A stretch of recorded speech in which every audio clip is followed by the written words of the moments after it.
მოგესალმებით, ბატონო კოლეგებო. დღეს მინდა წარმოგიდგინოთ არატრადიციული გაკეთების ფორმები ძირითადად მიკროსაფინანსო ორგანიზაციებისთვის. მე გახლავართ ფინანსების მართვის ექსპერტი, კომერციული ბანკების სარეიტინგო სააგენტოს ექსპერტის კონსულტანტი ვახტანგ ხომიზურაშვილი. პირველ რიგში რატომ მიკროსაფინანსო ორგანიზაციებისთვის? საქმე იმაში გახლავთ, რომ დღესდღეობით ბანკებს უკავიათ საკმაოდ მყარი პოზიციები, ესე ვთქვათ, დაკრედიტების ბაზარზე. ეს ეხება სამოხმარებლო სესხებს, ეს ეხება ბიზნეს სესხებს, იპოთეკურ სესხებს და ასე შემდეგ. ანუ რეალურად რა რჩებათ მიკროსაფინანსო ორგანიზაციებს? ამ შეზღუდვების ფონზე, რაც საქართველოს ეროვნულ ბანკმა დაუწესა მიკროსაფინანსო ორგანიზაციებს და პრაქტიკულად ძალიან მძიმე მდგომარეობაში ჩააყენა თქვენი დარგი. რეალურად ძალიან ცოტა რამ რჩებათ მიკროსაფინანსო ორგანიზაციებს, ესე ვთქვათ, აი ამ ოპერაციების განხორციელების სფეროში. ამასთან ერთად შეზღუდულია თვითონ უშუალოდ თანხების მოზიდვა და დაავადებასთან დაკავშირებული პრობლემატიკა. მე ახალს არაფერს არ ვიტყვი. თქვენთვის კარგად არის ცნობილი, რომ პრაქტიკულად მოხმარება მცირდება, საერთოდ კომპანიების შემოსავლები ვარდება, ბევრი კომპანია იხურება და ასე შემდეგ. ანუ კომპანიებს არც გააჩნიათ, ესე ვთქვათ, სესხის უზრუნველყოფის გარანტიების და უშუალოდ გარანტიების, საკმარისი გარანტიები და ეს ყველაფერი ამძიმებს ამ სიტუაციას. მაგრამ გამოსავალი რასაკვირველია ყოველთვის არსებობს. ეს არის, როგორც მოგახსენეთ, არატრადიციული დაკრედიტების ფორმა, რომელსაც ესე ვთქვათ, ეწოდება ფაქტორინგული ოპერაციები. თქვენთვის ცნობილია საერთოდ ზოგადად რა არის ფაქტორინგი. მე უბრალოდ მინდა გითხრათ ჩემი გამოცდილების შესახებ, რომ მთელ რიგ ბანკებში, ესე ვთქვათ, ამ შემთხვევაში რუსეთის და უკრაინის ბანკებში ხელმძღვანელობდი ფაქტორინგულ ოპერაციების დეპარტამენტებს. აქ ჩვენთან საქართველოში ეს იყო გაერთიანებული ქართული ბანკი და სპილკომბანკი. საკმაოდ ეფექტიანი ოპერაციებია ფაქტორინგული ოპერაციები. რა განსხვავება არის დაუშვათ იგივე ოვერდრაფტის ან დაუშვათ იგივე ბიზნეს სესხებთან მიმართებაში? პირველ რიგში ის, რომ ფაქტორინგი თვითონ უშუალოდ ესე ვთქვათ, არის მიზნობრივი დებიტორული დავალიანების დაფინანსება კლიენტის. ეს მთავარია. მეორე ის, რომ აქ არის ექსპერტების შეფასებით და გამოცდილებიდან გამომდინარე, მე შემიძლია დარწმუნებით გითხრათ, რომ ნაკლები საკრედიტო რისკებია. რატომ? იმიტომ რომ ეს არის, ესე ვთქვათ, შერჩეულ მიკროსაფინანსო ორგანიზაციის მიერ შერჩეულ დებიტორებთან მხოლოდ დაფინანსება განსაკუთრებული გარკვეული ლიმიტების ფარგლებში. და მხოლოდ იმ შემთხვევაში, როდესაც ხდება პროდუქციის მიწოდება. აი ამ პერიოდი ამ დაფინანსების დაახლოებით ვარაუდობს 2-დან 3 თვემდე, 3 თვე ეს არის მაქსიმუმი, როგორც წესია. ოპტიმალური დაფინანსების პერიოდი არის ფაქტორინგული ოპერაციების დაახლოებით 2 თვემდე, შეიძლება ნაკლები იყოს და ეს არის ძირითადად მიმართული იმ კომპანიებზე, რომლებიც რაღაც საწარმოებენ ან დაუშვათ პროდუქციას აწვდიან, ესე ვთქვათ, სავაჭრო ქსელებს ან დაუშვათ გაყიდვაში, ესე ვთქვათ, გაყიდვაში მიდის ეს პროდუქცია, ხო, გაყიდვებში საერთოდ. რეალურად ახლა ფაქტორინგული ოპერაციების სქემა არ არის რთული, აქ არის ძალიან მარტივი სქემა ამ ოპერაციების წარმოდგენილი.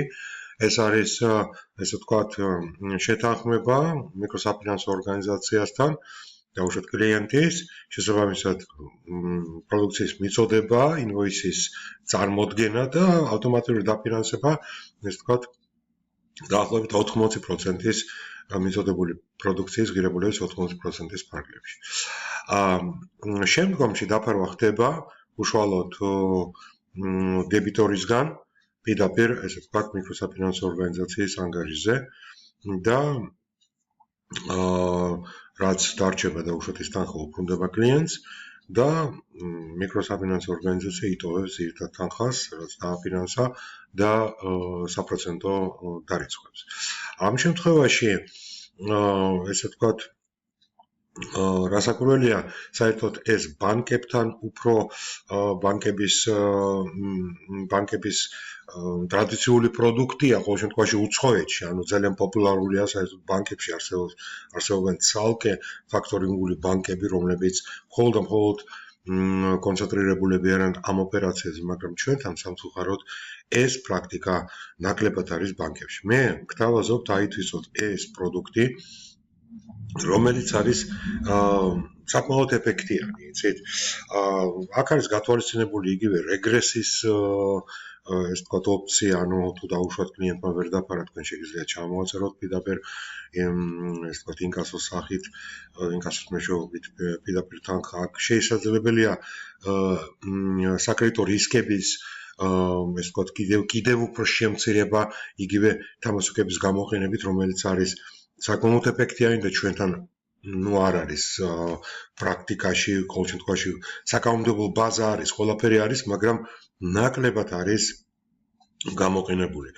ეს ყველაფერი მიკროსაფინანსო ორგანიზაციებისთვის არის გამოსავალი რატომ? იმიტომ რომ გასაგებია, რომ ამ პანდემიის პერიოდში ძველებურად ვერაფერი ვეღარ იქნება, მით უმეტეს ეს თქვა დაკრედიტების საკრედიტო ბაზარზე, რაც დაუშვათ აქამდე იყო, რა ოპერაციებიც იყო. ამიტომ ახალი მიდგომებია საჭირო, ახალი ინსტრუმენტები, ახალი პროდუქტებია საჭირო, მით უმეტეს რომ ესე ვთქვათ,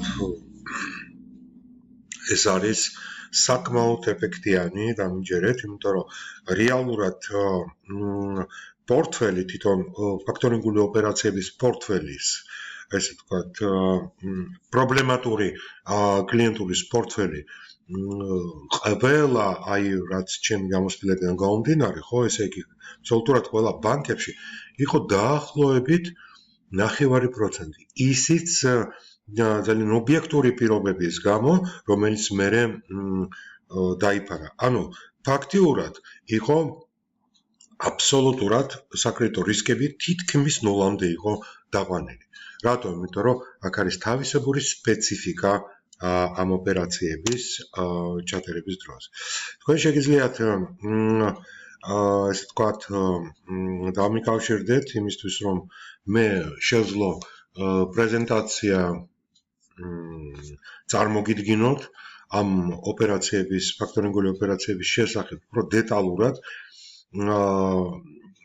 გაჩვენოთ ის ფარული, ესე ვთქვათ, შესაძლებლობები და ფარული ეფექტიანობა, რომელიც ამ შემთხვევაში ამ ფორმატში მე არ მაქვს იმის საშუალება, რომ ეს ყველაფერი გაჩვენოთ და უპასუხოთ თქვენ შეკითხვებს რეალურად ამ ძალიან ეფექტიანი ოპერაციებთან დაკავშირებით.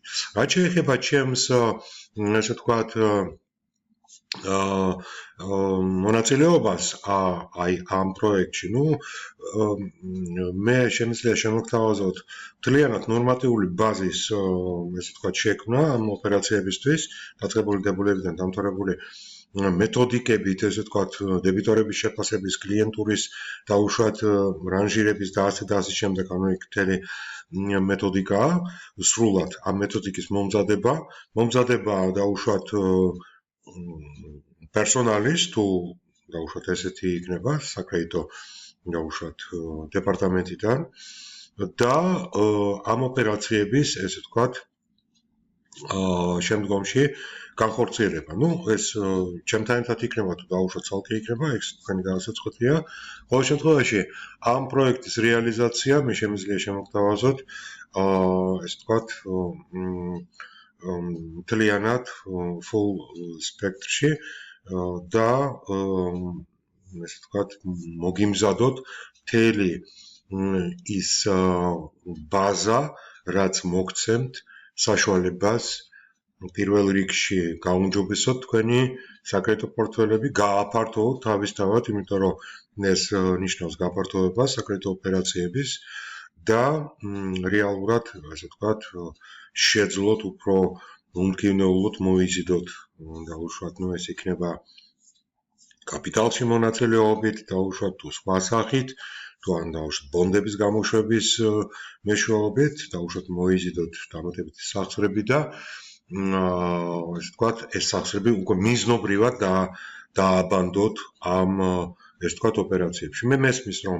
თქვენთან შეზღუდულია თავისთავად, ერთ სასწრაფოებს ამ შემთხვევაში თანხობრივი შეზღუდვებია, მაგრამ ეს პრობლემას არ წარმოადგენს, იმიტომ რომ პროდუქციის მიწოდებები ხდება პერმანენტულად, ზუსტად იქ არის ესე ვთქვათ, ესეთი შედარებით პატარა თანხებით შესაძლებელია ძალიან ინტენსიური დაკრედიტების სქემის ამუშავება.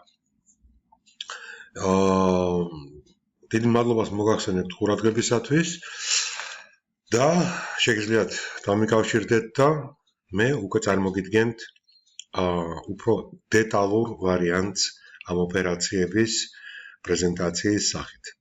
დიდი მადლობა ყურადღებისათვის და იმედი მაქვს, რომ შევხვდებით.